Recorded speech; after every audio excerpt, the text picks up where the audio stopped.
Can we talk about guitar necks for a minute? I feel like the guitar neck is one of the most overlooked things when beginners or intermediate players go to buy a higher end guitar. There's a tendency to place a lot of importance on aesthetics, when the reality is the neck affects the playability more than any other part of the instrument. So in this video, we're going to take a look at 5 things that you should know about a guitar neck before you buy your next guitar. Let's dive in.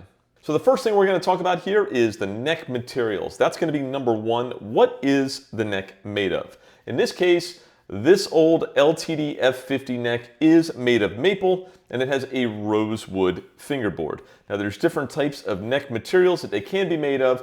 Really, maple and mahogany are probably the most popular, but now there's a lot of exotic woods being used for both the neck and the fingerboard. This particular neck is a maple neck with a finished maple fretboard. Personally, I'm more concerned with how the neck feels than what it's actually made out of. But for some people, it can be make or break. So this is definitely something you want to pay attention to. The second thing you want to pay attention to with your guitar neck is the neck thickness, the profile shape, and the nut width.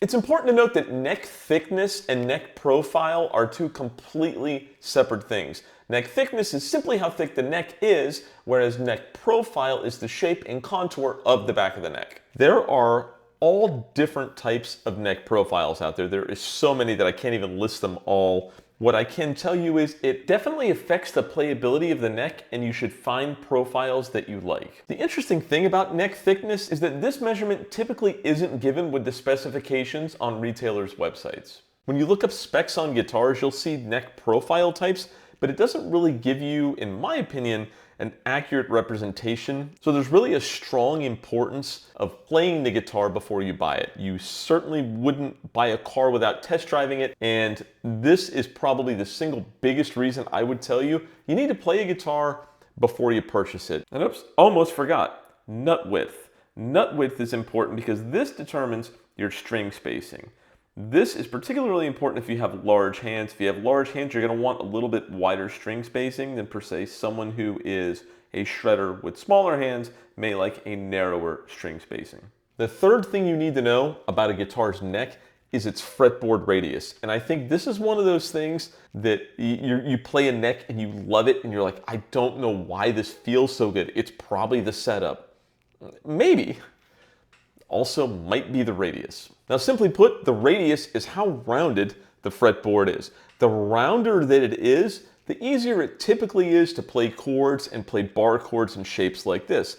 The flatter it is, the easier it is to move fast up and down, and to slide, move around. It's just simpler to solo on. So the larger the radius number, the flatter it is. So if you have a 16-inch radius, it's going to be flatter than, say, a 7-inch radius. To put things into perspective, modern Fenders are a 9-inch radius, while Gibsons are a 12-inch radius. So they're fairly close in comparison, but they still have a little bit different feel. And to make matters even more interesting, there's companies that make a compound radius fretboard.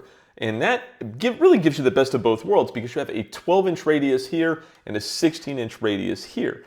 The benefit of that is it's easier to play chords down at this end of the neck and then gets flatter down at this end of the neck for soloing. If I was ordering a custom instrument, that would be one of the things I would want, because after playing one, I have to be perfectly honest and tell you that there's something that's super comfortable about it, and it just adds to the playability of the neck. But that's my opinion, and that's what I like. And that's what I'm trying to get through to you guys, is to know what you like. So if you were building a custom instrument, or at the very least picking one off the wall, you'd have an idea of what to look for. The next thing you should know about, number 4, that is going to be the finish on the back of the neck. And this one is another one that's wildly important that I see people all the time who are simply like, if it's a painted neck or a glossy neck, I don't want anything to do with it.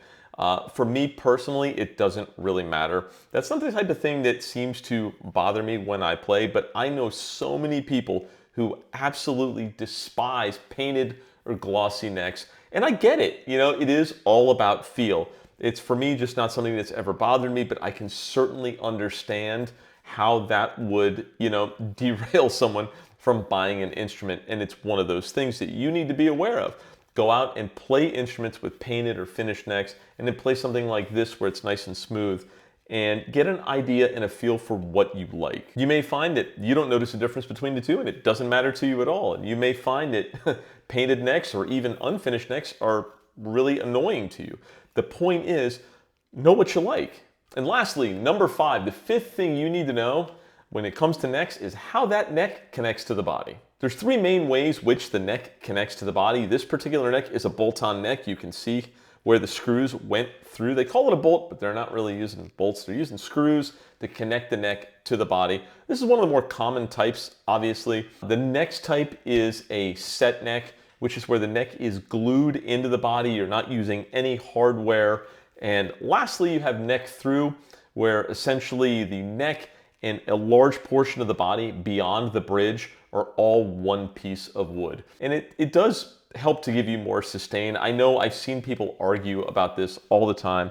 All I can tell you is I don't own anything that's neck through, but I do have a couple of set neck instruments, one of which has passive pickups. And that particular instrument with passive pickups, humbuckers, and they're just basic Duncan design pickups, there is a feeling to me that that guitar has more sustain, and I think it's likely because of the set neck. Again, that could be completely psychosomatic, but if you asked my honest opinion, that's what I would tell you. For me, whether it's a bolt-on neck, a set neck, or a neck through, that is not a specification that's going to be a make or break for me, but it is for some people, and it's one of those things that's good to know. One of the obvious advantages to a bolt-on neck is if you break it or you crack it, you can unbolt it, purchase a new neck, and bolt it right back on. It goes without saying that you can't do that with a set neck or a neck through instrument. You're going to have to do a repair, and those repairs can be costly, and in some cases the instrument is really either never the same or unrepairable. For the most part, the set necks cost more than bolt-ons, and neck throughs are even more expensive. So those are my 5 most important things, but there are a few other things that matter to me. Number of frets matters, okay. The type of fret material also matters to me. Typically when it comes to the number of frets, you have 21, 22, and 24. This being a 24 fret guitar neck. What's important to note about that is if you're playing solos, you play metal, you get up into these higher fret areas, you know, like Kirk Hammett from Metallica, he's often up in the 23rd, 24th fret. If you don't have that, it becomes a bit of a challenge to, you know, get creative to play those solos. But again, it really all devolves back to what you are playing. Different fret material, nickel frets for stainless. I hear pros and cons of both. I'm really a fan of stainless frets. They seem to hold their polish and their shine a little bit better. You know, there's different fret sizes, the fret wire size. You can have jumbo, extra jumbo. All of that makes a difference in the playability. The neck on this old LTD F50 has extra jumbo frets. Quickly put, jumbo frets, they allow you to move easier back and forth across the fret. The only issue with those is as you get further down with jumbo frets, it does get a little tight in the higher fret areas. You know, if you like to have your hands or your fingers touching the fretboard, jumbo frets may not be for you. And last but not least, scale length. Scale length matters. That is the distance from the nut, which is clearly missing on this neck, to the bridge saddles on the guitar. There's 2 main types of different scale lengths. That is the Fender scale and the Gibson scale. The Gibson scale being a 24.75 and the Fender scale being a 25.5 inch scale. The difference in these scales actually leads to a difference in tone and playability of the instrument. The Gibson scale offers a warmer tone and easier bendability of the strings. Bendability, I don't think I've ever heard anyone say easier bendability of the strings. And that is because there is less tension, less distance between the nut and the bridge saddles. Whereas the Fender scale, the 25.5, it is a bit of a brighter tone, but it also is easier to play if you're picking fast because there's more tension on the string and less movement of the string as you pick. Again, this is one of those things that there's no right or wrong, it's completely subjective, and I have guitars that have both of these scales. I like them all, but I do prefer the Fender scale. If I had a preference, it would be the Fender scale. So ultimately, I hope I gave you guys some information here to help you